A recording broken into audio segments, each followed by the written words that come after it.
Hey guys, it's Damien from Marketing Food Online. So you're looking for a different avenue to sell your food product? Maybe you're not looking for retail sales and maybe you don't want to be online. But did you ever think of food service? This is a huge industry and I'm going to show you exactly what it is and how you can get your foot in the door with food service.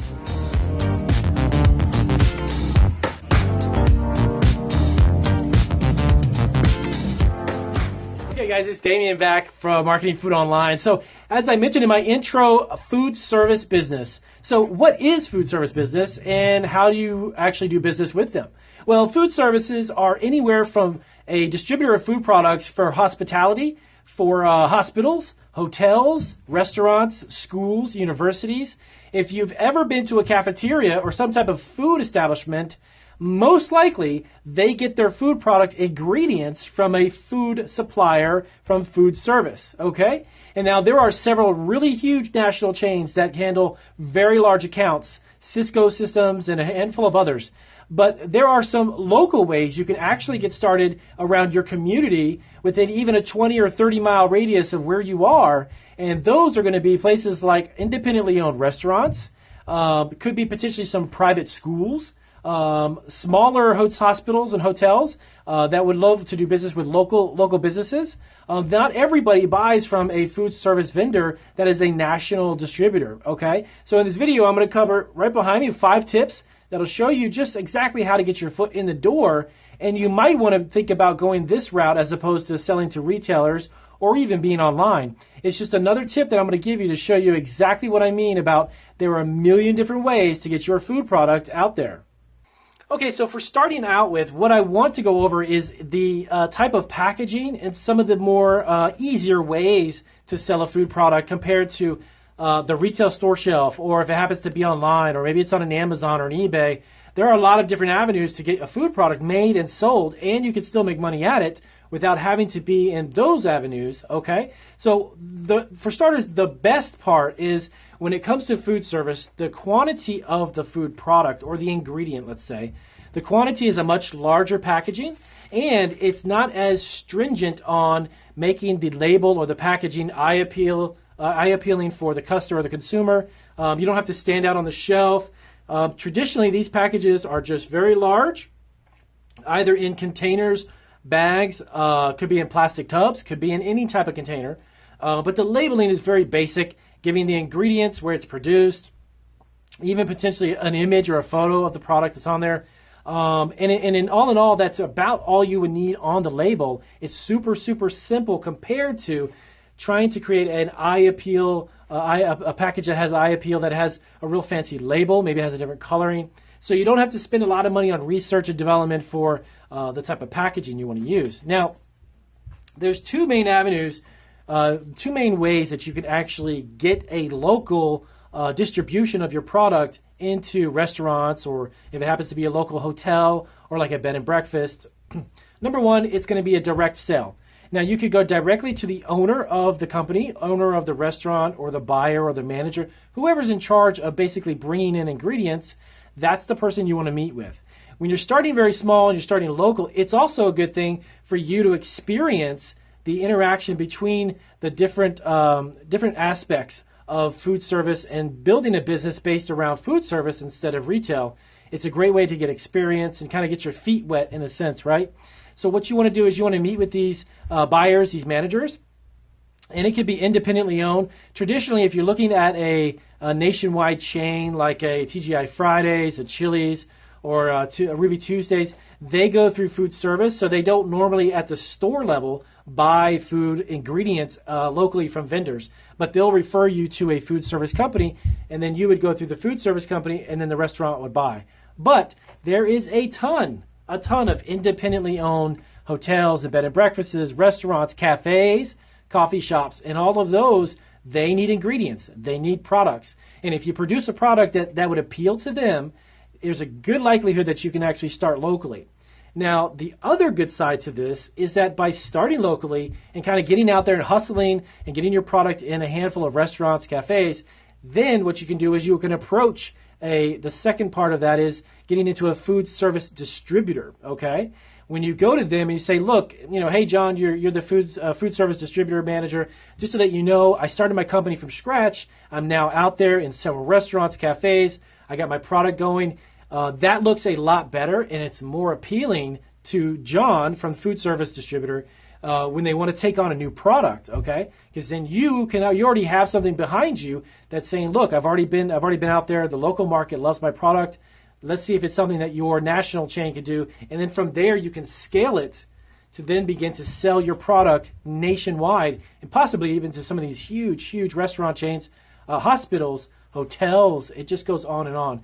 Universities, colleges, schools, they all buy from food service. So how to get it started locally. I'm just going to give you 5 really quick pointers. I don't want to go too deep into this because it's not really something that requires an intense amount of information.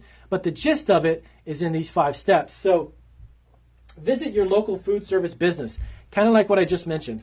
Get yourself out there and meet some people, shake some hands, and introduce yourself. Like I said, it could be anywhere from a cafe to a coffee shop to a local bakery. It could be anyone that deals with a food ingredient or a finished product that they can utilize and make money from. Those are the people you want to go out and shake hands with, okay? Now, I wouldn't necessarily go to the local Starbucks because, again, that's a corporate buying decision. That's done on a different level. But if it's John and Susie's Cafe or coffee shop and they've got like 4 or 5 local stores, those are perfect places to hit up with your product. Now, what do you bring to that when you first go there and you introduce yourself? Well, you want to know your product. You want to know how long it takes to make it, okay? Because they're going to ask you about, hey, if I need an order in 2 weeks, can you make about 100 batches? Know how fast it is for you to make it, okay? Can you deliver it on time? And then the price point. How do you sell it? Is it by 24-pack? Is it by 5-gallon drums? If it's a liquid, is it like a gallon at a time? They want to see all that. You want to have a sell sheet. It's called a sell sheet. A sell sheet is basically a piece of paper that breaks down the information about your product. It breaks down the information about pricing, the size of it, everything that the person needs to make an informed decision about purchasing it. That needs to be on your sell sheet, okay? It basically needs to, quote unquote, as a sell sheet, it needs to sell the product for you, okay? Once you leave, they're going to have that piece of paper, and that's all they're going to have with your sample about the product. So it needs to sell it. It needs to give them all of the information they need to buy from you. Number 2, making the sale.